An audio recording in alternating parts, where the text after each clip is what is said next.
We are live, windailysports.com. This is all sponsored by the Sharp app. Go to sharp.link. Find all the ways to download the Sharp app, whether that is the Google Play Store or Apple App Store. Also, 1 week free trial, WDS.1/live week, and you can get a 1 week free trial to Win Daily Sports. That, of course, link always in the description below. Stoweby, good to talk to you, my friend. We got a little targets and touches here.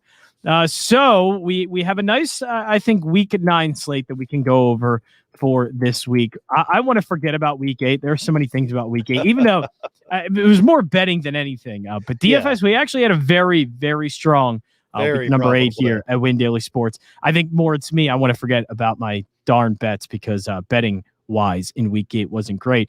But what are we taking from week 8 into week 9? We'll start there. Obviously, we're not going to talk about the Derrick Henry injury too much because they're not on the main slate.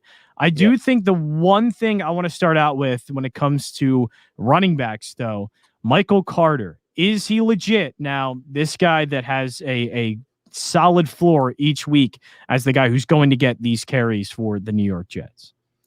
Yeah, I mean, I've always thought it was going to take a little bit of time for Michael Carter to kind of roll into it. It was just a matter of time with the Jets. He is a legitimate player. He's not going to be superstar level, but week in and week out, now that they seem to have finally given the reins over to him, he's a consistent play. I have no concerns with rolling him out there as long as he can kind of fit in your lineup. Yeah, Michael Carter is one season-long leagues. I think, he's one you probably can start maybe playing in your flex spots, playing as your RB2. I think he's certainly capable of doing that. So I like a lot of Michael Carter. What is happening with Aaron Jones, though? He had a double-digit targets for the first time this year. Is that a sign of things to come, or is that this still is going, I guess, by game script? Obviously, a lot of wide receivers out. Like that, it's one thing to see his targets go up to double digits, which is phenomenal. But it's A.J. Dillon's still involved in the run game, and not every wide receiver for the Packers is going to be out like they were last week.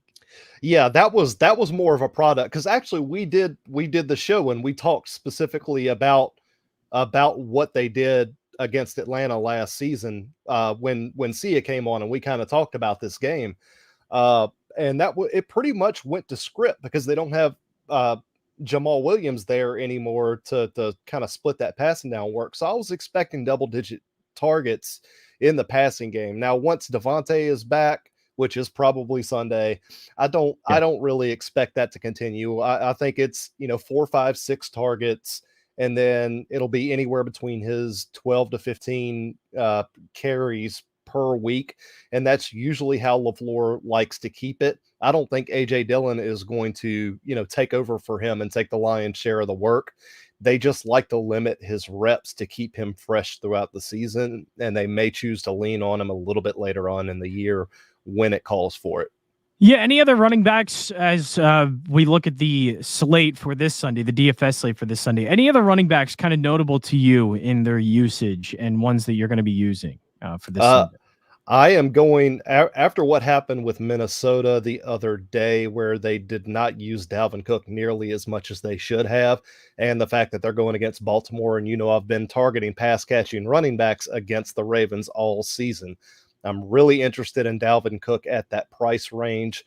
I mean, there's a lot of really fantastic spots. I mean, who else does New Orleans have but Alvin Kamara and Mark Ingram coming up here on Sunday now with all the quarterback issues?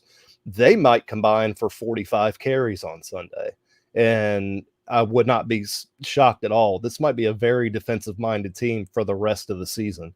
Kind of like when, Taysom Hill was playing those 3 or 4 games last year, and it was a lot of read option. It was a lot of running plays, and they leaned on that defense. So, I think we're going to see a ton, probably the highest usage for Alvin Kamara of the season on Sunday while they get everything figured out. Yeah, and what's going to be really interesting to figure out, because they're going up against the rush defense that you can definitely run on, it's the Eagles. It is Jordan Howard and Boston Scott. Kenneth Gainwell, we all thought, including myself, thought that he was going to take the majority of not only the carries, but the targets. Nothing. Boston Scott's back. I don't even think Boston Scott's better than Kenneth Gainwell, but they went with Scott and they went with Jordan Howard, a throwback to the Doug Peterson era of Philadelphia Eagles football. It's nuts. I don't get it. How did you see that usage, how they used Boston Scott and Jordan Howard, and how are you going to play that for this week against the Chargers? Because you can run the ball. I'm not going to, and I even picked up Boston Scott, so this is going to sound a little bit hypocritical for me because I picked up Boston Scott for my season long. Mm-hmm. But I think it might be Jordan Howard is the one, because with the Chargers, you can get in between the tackles. Yeah, Boston Scott doesn't do that very often. So if the Eagles do stick to a running game like they did against the Lions, I think Jordan Howard's the one that's going to be getting those inside carries. He's going to be getting the goal line carries. Now, of course, Jalen Hurts, it's thought that he can take away, vulture touchdowns because of his running ability. That just hasn't really happened, at least to me. I haven't really seen that too much this year, because even Kenneth Gainwell was getting some red zone carries and was getting some touchdowns. So I honestly think Jordan Howard's the one. Look, the ceiling to me is like 50 yards and a touchdown or two. That's about it. Yeah. But that's with the way he's likely going to be priced. That's the one I would probably like out of the backfield instead of Boston Scott. I know Boston Scott can get the targets, but I just don't know if they're going to play that kind of offense in this game. That of course comes down to what the hell does Nick Sirianni do? But I think it's a Howard game for me, to be honest. Yeah, it's gross, but of the three, that makes the most sense, because Gainwell was primed for an opportunity to lead that backfield, and they opted to not do it. So I don't know. I would rather go anywhere else but Sirianni and the Eagles offense when it comes to the run game. At this point, they've screwed up so many times this season, and I don't know what they're trying to do. So I'll just opt to take a different route. I'll maybe go with a worse matchup, but a better situation. Actually, Tone mentioned it right there. I'd rather go after somebody like a Damian Harris, and over anybody on that Eagles team on Sunday. Well, the running back I won this game is Austin Eckler, especially against the Eagles defense. So linebackers played better.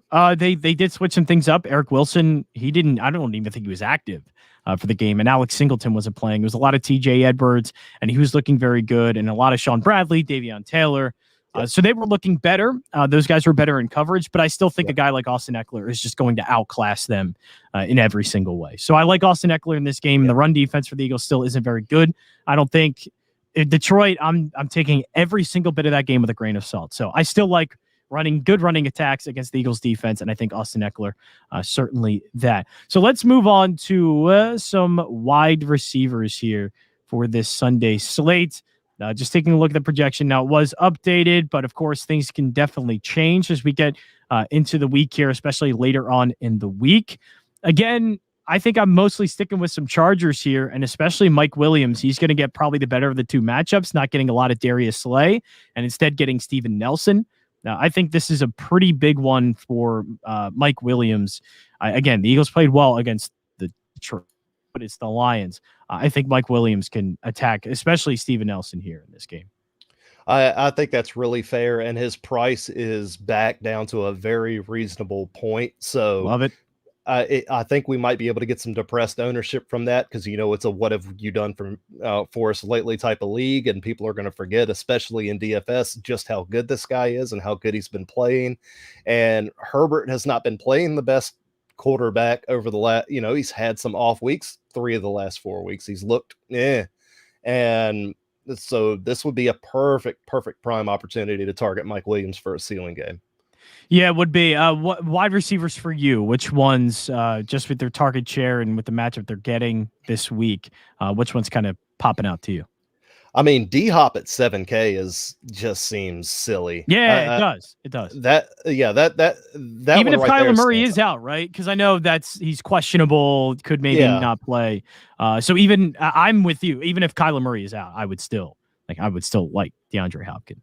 Yeah, they've kind of priced him down to the point where they're expecting him to not play. But like I said, it's Tuesday. A lot of things change. A lot of things are fluid early on. We're just kind of getting that real early look at everything. And then do we know if Tyrod Taylor is going to be back or not, or if he's going to be playing? He should be.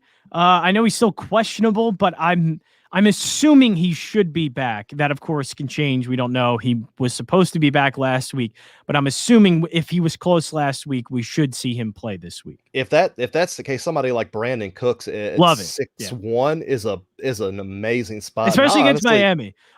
Is that a game where I know Sticks loved Nico Collins? Mm-hmm. Is this one maybe where now Nico Collins is back in play? Because look, there's a huge difference between Davis Mills and Tyrod Taylor. Tyrod Taylor is actually able to put up points. Davis Mills was basically getting them single-digit points each and every week. Like, this offense completely changes, and they have a really favorable matchup. So to me, it's not just Brandon Cooks. I think maybe a guy like even Nico Collins now can get a little bit involved. Yeah, I'm kind of interested to see what the early total is on that game, because there's a lot of offensive weapons on both of those. If the Texans played like they did in the first couple of weeks with Tyrod on the field, that might be a little sneaky shootout game right there. Just there's no defense on either one of those teams. Exactly. Yes. No defense at all. Yep. And that's why I kind of like I do like Houston getting the points in that one. But another really interesting one, because running back for Houston, Mark Ingram was traded, and they're kind of thin. Rex Burkhead got a lot of targets. He had 4 targets, 3 receptions, 27 yards on those. Also 4 carries, 21 yards, and a touchdown. I'm not saying that like Rex Burkhead is the guy in this backfield now. I will say this, though. If Tyrod Taylor is back, I kind of do like Rex Burkhead to get some targets in this one, because just the passing offense in general takes a jump, and Miami stinks. Miami's a really bad defense. So I would like, in a game where I think it could potentially be a shootout, to maybe go a little bit sneaky here and get some of those pass catchers for Houston. I don't know if I'm going to take Rex Burkhead. It's something I want to look into more, but I do want to note that he did, as we were kind of keeping our eyes on that Houston backfield because of Mark Ingram going away, it did seem like Rex Burkhead was the one that benefited the most. Especially, he was involved in the passing game like always, but also getting that touchdown rushing as well. And that's this. I'll actually watch. I'll watch last week's game for both for Houston and see if there's something that I notice, and I'll put a little blurb about it in my running back article later this week if I see something that we can attack. Yeah. Last thing I do want to mention when it comes to pass catchers, Dalton Schultz. I know he's playing Denver, but Dalton Schultz still had 7 targets against Minnesota. Only 2 of those catches. But what that's telling me, it's the Cooper Rush thing. Like that, Cooper Rush is just not Dak Prescott, but still Dalton Schultz is commanding targets. The only thing is, watch for Michael Gallup. He could potentially come back in this game, but still, I was impressed again. 7 targets for Dalton Schultz in the game, and I think Denver's defense is good, but it's not one like it's. I'm not going to worry about it, especially because Dallas is home and Dallas's offense is so good. They're a 9.5 point favorite for a reason in this one, and the total's at 49.5 for a reason. It's mostly because of Dallas. Oh yeah. I've been on Schultz since the preseason. I love that guy. I know everybody was having the Jarwin, is it Schultz conversation, but I always thought it was going to be Schultz. Yeah, it's definitely Schultz. I have no qualms about that, and I was really hoping Pittsburgh. I was looking at the slate. I noticed Pittsburgh wasn't on it. I love me some Pat Freiermuth. Love it. It's a good one. And that's somebody that just put it in your back pocket for next year or in your best ball drafts in the offseason. Get Pat Freiermuth early and often wherever you can, because he is going to full on break out next season. It is just going to happen. I will say I don't like anything Pittsburgh this week. I'm not going to lie. I truly think that's going to be a little bit of a low scoring game again against Chicago. And I actually think Chicago wins that. It could win that game, but I do like them against the spread. I'm not really into too much some of those Pittsburgh pass catching targets. All right, that'll wrap things up here. For actually more on that, go to windailysports.com. Check out the inside look. There, Jared looks at everything that happened in week 8. Kind of looks under the hood. Yes, Stoweby, what do you got? I like your mic.